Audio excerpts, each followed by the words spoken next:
South Africa পাকিস্তানের টি-20 ম্যাচটাতে যেন একের পর এক সেঞ্চুরির বন্যা বয়ে যাচ্ছে।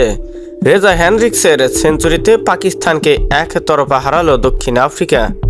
দ্বিতীয় টি-20তে টস জিতে প্রথমে ব্যাট করার সিদ্ধান্ত নেয় পাকিস্তানের অধিনায়ক মোহাম্মদ রিজওয়ান, যেখানে নির্ধারিত 20 ওভারে 5 উইকেট হারিয়ে 206 রান সংগ্রহ করে পাকিস্তান। এরপরও 19.3 ওভারে 7 উইকেট হাতে রেখে 207 রানের লক্ষ্য তাড়া করতে নেমে আয়োজকরা, আর এতেই যেন এক প্রকার জয়ের বন্দরে পৌঁছে যায় দক্ষিণ আফ্রিকা।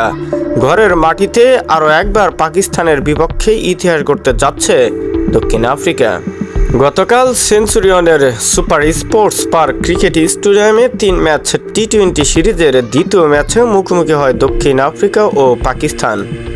এটি একটি হাই স্কোরিং ম্যাচ ছিল, যেখানে দক্ষিণ আফ্রিকা পাকিস্তানকে 7 উইকেটে হারিয়ে দেয়। এ হারের ফলে টি-20 সিরিজ ছেড়ে যায় পাকিস্তান। প্রথম ম্যাচে 11 রানে হারের পর দ্বিতীয় ম্যাচেও হেরেছে পাকিস্তান।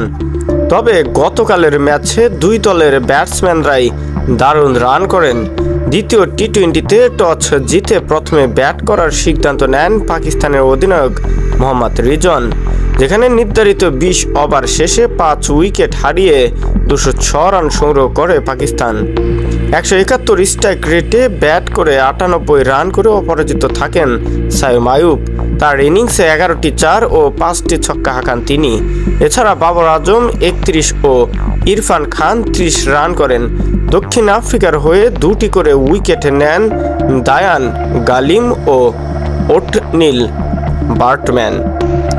শেষ পর্যন্ত লড়াই করে 207 রানের টার্গেটকে লক্ষ্য বানিয়ে জয়টা অর্জন করে নেয় দক্ষিণ আফ্রিকা, আর এতে পাকিস্তানের বিপক্ষে ঘরের মাঠে সিরিজ জেকে রেকর্ড গড়ল দক্ষিণ আফ্রিকা।